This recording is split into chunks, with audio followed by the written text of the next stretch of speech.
J'espère que vous allez bien. On va remettre ce moment entre les mains du Seigneur. Amen. Père de gloire, nous voulons te dire merci parce que tu nous as permis de nous retrouver une fois de plus dans ta présence et nous voulons, Seigneur Dieu, te bénir, te dire merci pour cette grâce que nous avons de pouvoir encore nous retrouver dans ta présence. Seigneur, nous voulons remettre ce moment entre tes mains afin que tu puisses nous conduire par ton Saint-Esprit dans ta présence et que nous puissions sortir de ce lieu, Seigneur Dieu, grandi, que tu puisses nous édifier à travers ta parole et nous permettre d'affermir nos pas avec toi, Seigneur. Amen. Dieu est bon. Amen. Il est bon en tout temps. On va aborder un sujet sur l'âme. C'est un sujet qui a été abordé ce dimanche, justement, qui m'a beaucoup inspiré aussi pour ce message. Donc, dans la continuité de ce qui a été dimanche, je vais reprendre certains éléments qui ont été abordés et essayer d'apporter ce que Dieu a mis dans mon cœur. Amen. L'âme est un élément essentiel dans la vie de chacun d'entre nous. On est tous constitués d'un corps, d'une âme et d'un esprit. On va s'intéresser justement à la définition de l'âme. L'âme est le principe immatériel de l'être humain. C'est le siège de sa conscience, de ses émotions et de sa volonté. Elle anime la personne et joue un rôle central dans son rapport à la vie physique et spirituelle. En réalité, l'âme est une force vitale. Amen. Un corps sans âme est un corps sans vie. Je ne sais pas si vous êtes d'accord avec ça. En hébreu, le mot nefesh désigne non seulement le souffle vital, mais aussi la personnalité, les désirs et la vie intérieure. En grec, si je prononce bien, psyché renvoie également à la vitalité, à l'essence, on va dire à la nature même de la personne. Et ces deux ou ces trois définitions représentent plus que la simple existence. L'âme est en réalité le centre entre la vie émotionnelle, physique et la vie spirituelle. On va ouvrir nos Bibles et on va lire deux passages. Le premier passage, c'est dans 1 Roi 3, du verset 5 au verset 10. Et puis après, on va développer.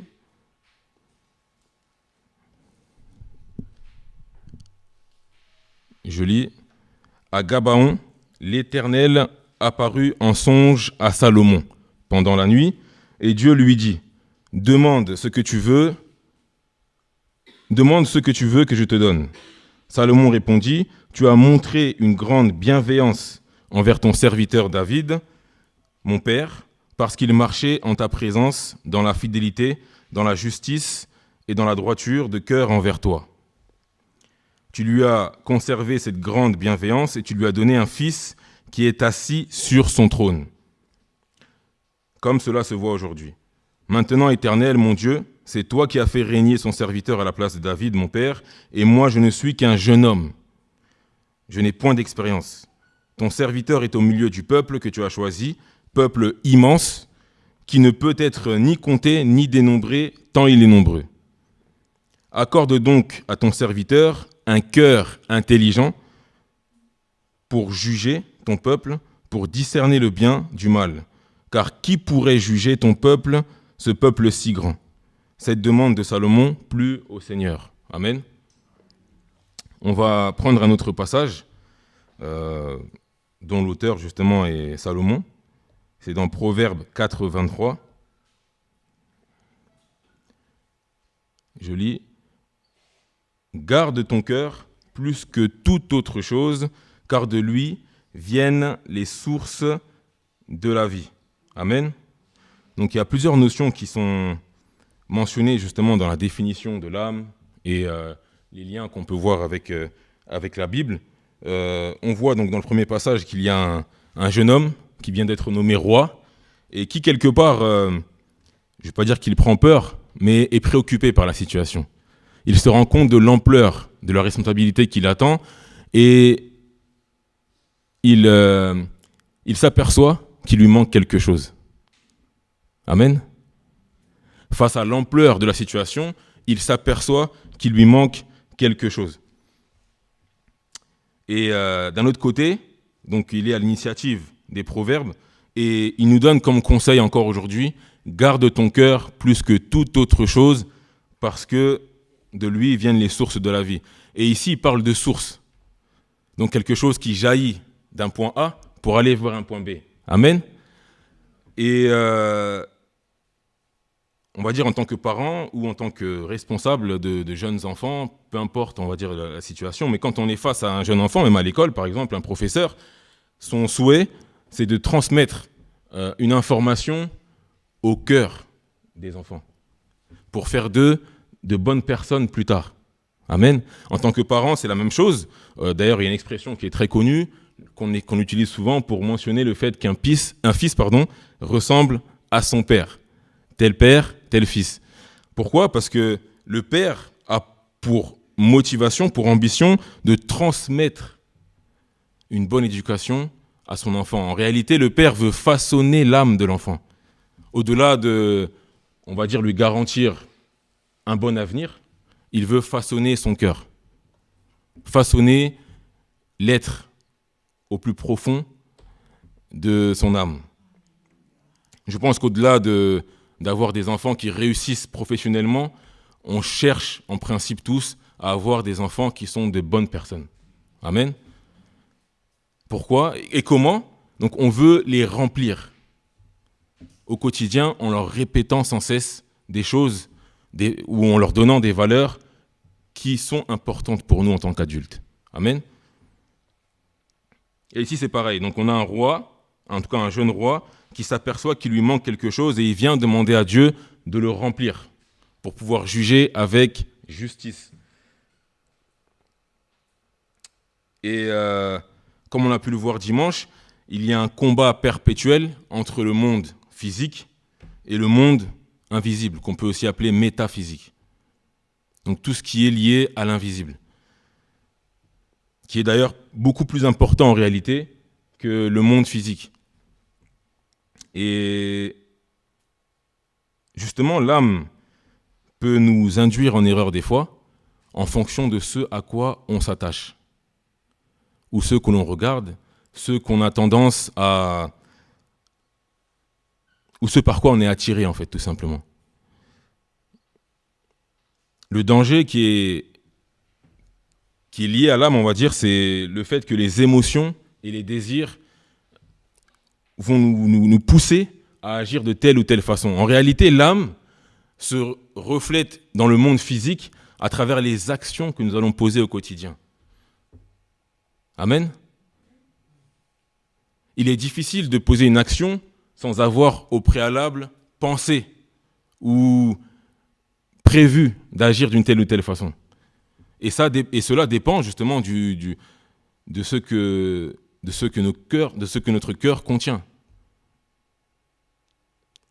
Dans une situation A ou B, peut-être que nous aurions des comportements différents en fonction de nos expériences, en fonction de notre intelligence, de notre sagesse, de X ou Y facteurs. Amen.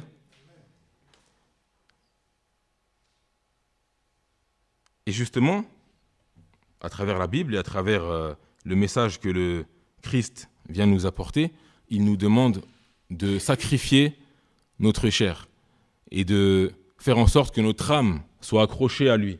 En fait, l'âme est comme cette terre qu'on nous a confiée et que nous devons arroser tous les jours. Avec quoi ? Avec quelle graine ? Avec quel message ? Amen. Et si on prend justement Romains 8, 6, je lis, « Et l'affection de la chair, c'est la mort, tandis que l'affection de l'esprit, c'est la vie et la paix. » En réalité, ici, quand on parle d'affection, ou même dans la vie, quand on parle d'affection, c'est une chose pour laquelle on accorde beaucoup de temps, de soins, beaucoup d'attention, beaucoup d'importance. Il est difficile d'avoir de l'affection pour quelque chose qu'on n'aime pas, tout simplement, ou pour laquelle on ne passe pas beaucoup de temps. Et dans Romains, justement, l'apôtre Paul nous invite à nous prendre d'affection pour les choses de l'esprit, en cultivant cette habitude de lire la parole, éventuellement, de nous remplir des choses de Dieu, d'adoration, de prière. Il est difficile de faire grandir ce corps invisible en nous, qui est l'esprit, si on ne cherche pas à le faire grandir, justement. Il y a un pouvoir dans la mort, et c'est une réalité, parce que on est tous amenés à un moment donné à avoir un corps qui grandit et qui disparaît. Amen. Et c'est un réel pouvoir. Et Jésus, justement, est venu pour vaincre sur cette force qui est la mort. Jésus est venu mettre de l'ordre dans le chaos dans lequel la mort nous mettait. Amen. Lorsque Jésus est mort à la croix, en réalité, il est venu faire triompher la vie sur la mort. Et lorsqu'on relit ce passage, et l'affection de la chair, c'est la mort. Ça veut dire qu'en réalité, si on s'accroche aux choses du monde, en quelque sorte, on ne combat pas le bon combat. Or que le combat sur lequel Dieu nous attend, c'est le combat de la croix. Crucifier sa propre chair en vivant par l'esprit, en faisant grandir cet être spirituel en nous pour ressembler au Christ. Amen.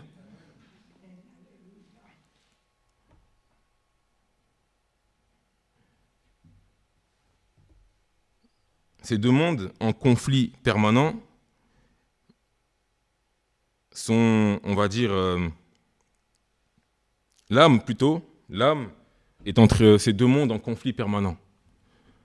Et comme je le disais tout à l'heure, lorsqu'on cherche à être rempli par la présence du Seigneur, on fait grandir cet être spirituel qui peut nous pousser justement à manifester le fruit de l'esprit. Lorsqu'on parle de source, comme je l'ai dit tout à l'heure encore une fois, on fait jaillir quelque chose d'un point A à un point B. Et on a tous entendu ici, il faut sauver des âmes. Il faut justement évangéliser, sauver des âmes, etc. Et il est difficile de sauver des âmes lorsque nous-mêmes, nous ne sommes pas remplis. Si demain on se retrouve dans une situation où on a soif, je ne pense pas qu'on irait boire dans une source polluée. On cherchera justement à nous rapprocher d'un cours d'eau qui est connu pour être saint. Amen. Et quelque part, nos actions, des fois, évangélisent mieux que certains actes. Parce qu'ils vont être le reflet de ce que notre cœur a en lui, en fait.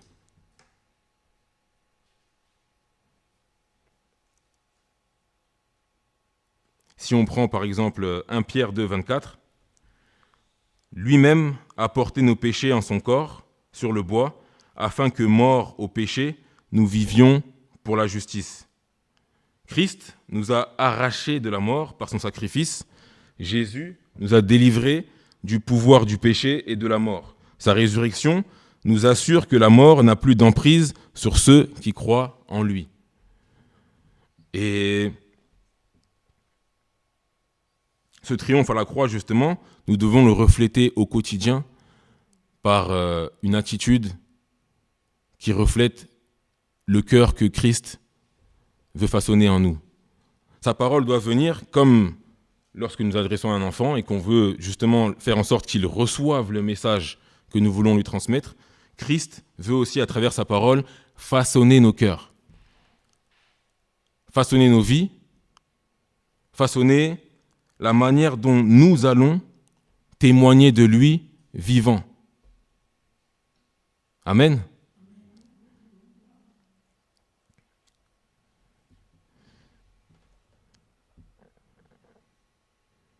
Et justement, Satan veut nous tromper, veut nous séduire par toutes sortes de choses, toutes sortes de péchés, en nous amenant à croire qu'il nous faut telle ou telle chose pour être accepté, qu'il nous faut peut-être de la richesse pour être heureux, qu'il nous faut un statut social pour être sauvé, or que des fois ces choses viennent nous détruire réellement. On a tous des histoires à raconter sur des gens qui ont tout le matériel nécessaire, mais qui sont tristes en eux-mêmes, qui sont meurtris, qui sont peut-être qui se sentent seuls, tout simplement, et qui sentent un vide en eux. Tout à l'heure, j'ai pris l'exemple de Salomon, il était roi. Et on a tous en tête cette phrase de Salomon qui dit « Vanité des vanités, tout est vanité ». Amen. Parce que malgré le fait qu'il soit roi, il a ressenti ce vide, ce besoin d'être rempli par l'Esprit Saint. Ce besoin justement de connaître une paix que le monde ne pouvait pas lui offrir, malgré toutes les richesses qu'il avait. Et Salomon est quelqu'un qui a vécu, parce que des proverbes, on peut en citer beaucoup, mais à la fin, il reconnaît que tout est vanité. Tout est vanité. Et là, on parle d'un roi qui avait accès à tout. Une personne à qui on ne disait jamais non. Je ne sais pas si ça vous arrive, mais être dans une position où à chaque fois que vous demandez quelque chose, on vous dit oui, c'est pas non agréable, on va dire. J'ai besoin d'une voiture, on te la donne. J'ai besoin de ci, on te la donne. Et souvent même, on attend de Dieu qui nous donne tout. Amen. Et là, on a un roi qui a tout, mais malgré ça, Dieu vient et quand Dieu vient le visiter, justement, malgré cela, il dit « Seigneur, donne-moi la sagesse et l'intelligence pour régner sur ce peuple. » Peut-être que lorsqu'il a prié, peut-être qu'il était en pleurs, peut-être qu'il était en peur, en crise, en détresse, parce qu'il avait compris que malgré tout ce qu'il avait, il lui manquait quelque chose. Et aujourd'hui, Dieu veut encore nous parler et nous demande encore aujourd'hui de nous attacher justement aux choses du royaume, à sa parole, parce qu'il veut nous remplir de sagesse comme il a fait pour Salomon. Ce que Dieu a fait hier, il peut encore le faire aujourd'hui. Amen. Et quand on voit l'état dans lequel le monde actuel se trouve, le monde en réalité a besoin de cette sagesse encore aujourd'hui. A besoin de gens, de personnes prêtes à prier pour recevoir la même sagesse que Salomon, pour diriger, pour guider, pour conseiller, pour sauver d'autres âmes. Amen. Pour parler avec amour, avec compassion.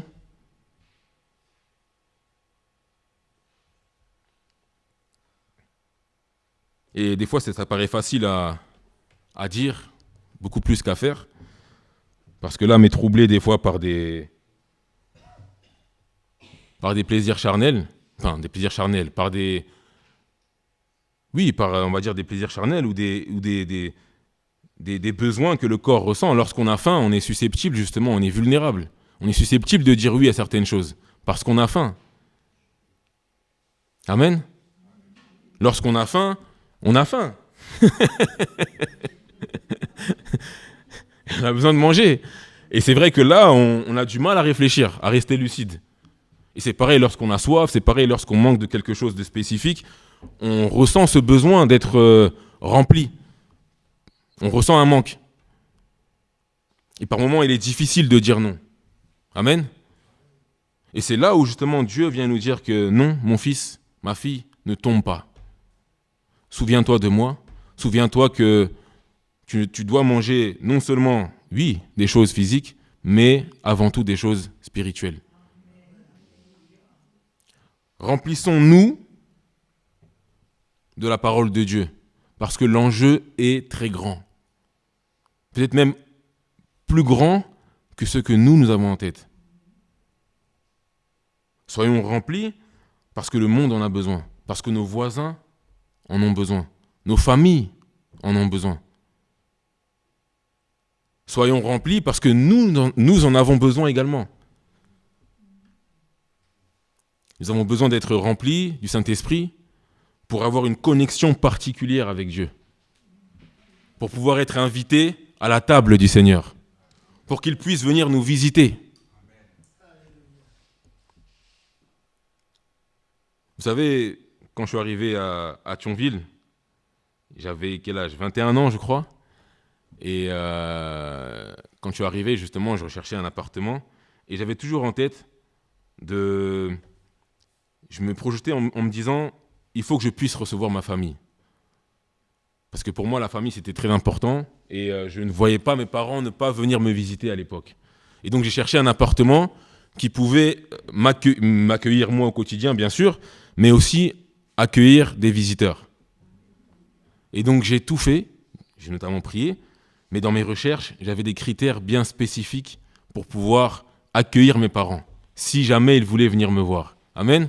Et je pense qu'on a tous été dans cette situation-là où on s'est dit, voilà, j'ai ma femme, peut-être, je suis seul, mais j'ai besoin d'accueillir telle ou telle personne si jamais elle veut venir me visiter. Et c'était un critère pour moi essentiel. Et Dieu fait grâce, j'ai pu trouver justement un logement qui m'a permis d'accueillir ma famille, parce que mon frère après m'avait rejoint ici quelques temps, parce que la région lui plaisait, Dieu soit loué. Mais ce que je veux dire par là, c'est que ces critères-là, on doit également les avoir dans notre vie spirituelle avant tout. Parce qu'il y a un visiteur qui est là et qui veut venir habiter avec nous, en nous, pour faire grandir cet esprit, qui peut faire des miracles à travers nos vies. Le spirituel veut se manifester en nous, à travers notre corps, dans ce monde physique. Dieu a utilisé des hommes pour se manifester. Amen. Est-ce que vous avez foi que Dieu peut nous utiliser aujourd'hui ? Mais pour cela, il faut que nous soyons remplis de l'Esprit. Que nous nettoyions justement cette maison, qui est notre âme, pour pouvoir accueillir le Christ et opérer des miracles. Et lorsque je parle de miracles, je ne parle pas de miracles avec le tonnerre ou non. Un simple sourire, pour certaines personnes, c'est un miracle. Une bonne parole, pour d'autres, c'est un miracle aussi. Certains peut-être viennent à l'église, mais se sentent seuls tous les jours. Et le fait de nous voir tous présents ici, c'est un miracle pour eux. Amen. Un bonjour, c'est un miracle. Pour moi, le fait de venir à l'église tous les jeudis, le dimanche, voir des sourires, rencontrer des gens, c'est un miracle. Parce que quand je suis venu à Thionville, je n'avais pas de famille, mais pour moi aujourd'hui, être ici, c'est une famille aussi. Et tout ça relève du miracle. Et des fois, on ne s'en rend pas compte. Parce qu'on n'est peut-être pas conscient de ce que notre présence reflète pour les autres. Amen. Et même des fois, même sans parler, on peut semer quelque chose dans la vie des gens. Parce que les gens nous regardent. Et on peut les inspirer même sans leur parler. J'ai déjà vécu des situations où, en m'inspirant de personnes qui étaient plus âgées que moi, j'ai eu envie de faire comme eux. Parce qu'ils avaient suscité en moi, on peut dire, des choses qui ont fait que j'avais envie de leur ressembler. Amen. Soyons remplis de l'esprit, parce que notre âme en a besoin, parce que l'âme est cet être qui guide nos décisions, qui guide nos pas, et qui nous fait prendre justement des bonnes ou des mauvaises décisions au quotidien. Et plus nous sommes proches du Christ, plus nous nous éloignons du mal. Plus nous sommes proches du Christ, et plus nous sommes susceptibles de lui ressembler dans notre manière d'agir. Il y a des avocats qui sont véreux, il y a des médecins qui sont véreux. Le fait d'être médecin, avocat ou politicien ou que sais-je, politicien, voilà, je pense que On a tous la télé et on voit des histoires tous les jours. Mais ce que je veux dire, c'est que quand on est comme Salomon et qu'on se retrouve dans une situation où on ressent un manque, prions, mes frères et sœurs, afin que Dieu vienne nous remplir. Pas une fois, pas deux fois, mais tous les jours. Amen. Afin qu'au quotidien, nous soyons remplis par l'Esprit dans toutes les décisions que nous allons prendre dans notre vie, avec les personnes qui nous entourent, dans notre quotidien professionnel, à l'église, en dehors de l'église, avec nos enfants, avec nos parents, et ainsi de suite. Amen. Prions le Seigneur. Père de gloire, nous voulons te dire merci pour ce moment dans lequel tu nous as bénis.